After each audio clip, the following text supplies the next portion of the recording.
राजन, एक और कथा सुनो।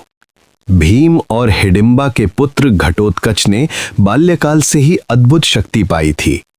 राक्षसी रक्त के कारण उसमें मायावी शक्तियां भी थीं और पांडवों का पुत्र होने के कारण धर्म का संस्कार। जब महाभारत का युद्ध आरंभ हुआ तब घटोत्कच ने पांडवों की ओर से युद्ध करने का प्रण लिया। रात्रि उसका समय था और अंधकार उसका मित्र। उसने युद्ध में अनेक वीरों का अंत किया। सबसे पहले उसने अलम्बुश नामक राक्षस को मारा जो कौरवों की ओर से पांडवों को छल से मारना चाहता था। घटोत्कच ने उसे आकाश में उठाकर धरती पर पटक दिया। फिर उसने दुर्मुख दुशासन के पुत्र और अनेक कौरव महारथियों का संहार किया। उसकी मायावी सेना ने कौरवों में ऐसा भय भर दिया कि रात्रि में कोई उसका सामना न कर सका।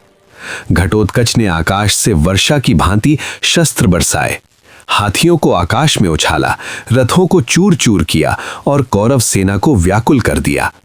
जब उसका पराक्रम असह्य हो गया तब कर्ण विवश हुआ।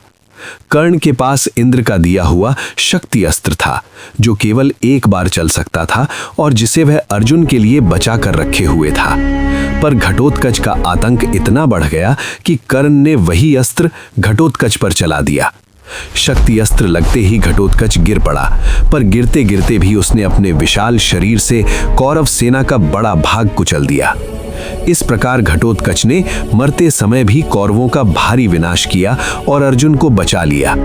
अब बताओ राजन, क्या घटोत्कच का जीवन कर्ण के हाथों व्यर्थ गया या उसका बलिदान इसलिए महान था क्योंकि उसने अर्जुन और धर्म की रक्षा की?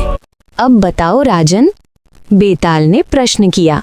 सुनो बेताल, घटोत्कच का जीवन किसी भी प्रकार से व्यर्थ नहीं गया। जो अपने प्राणों का त्याग धर्म की रक्षा के लिए करता है उसका अंत मृत्यु नहीं बल्कि यश होता है।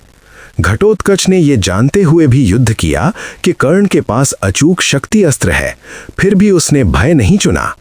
उसके बलिदान से सबसे बड़ा लाभ ये हुआ कि वो अस्त्र अर्जुन पर नहीं चला पाया। यदि अर्जुन मारा जाता तो धर्म की विजय असंभव हो जाती। इस प्रकार घटोत्कच ने अपने प्राण देकर भविष्य के धर्म युद्ध को बचा लिया। घटोत्कच ने न केवल शत्रुओं का संहार किया बल्कि कौरवों के हृदय में भय और पांडवों के मन में आशा भर दी।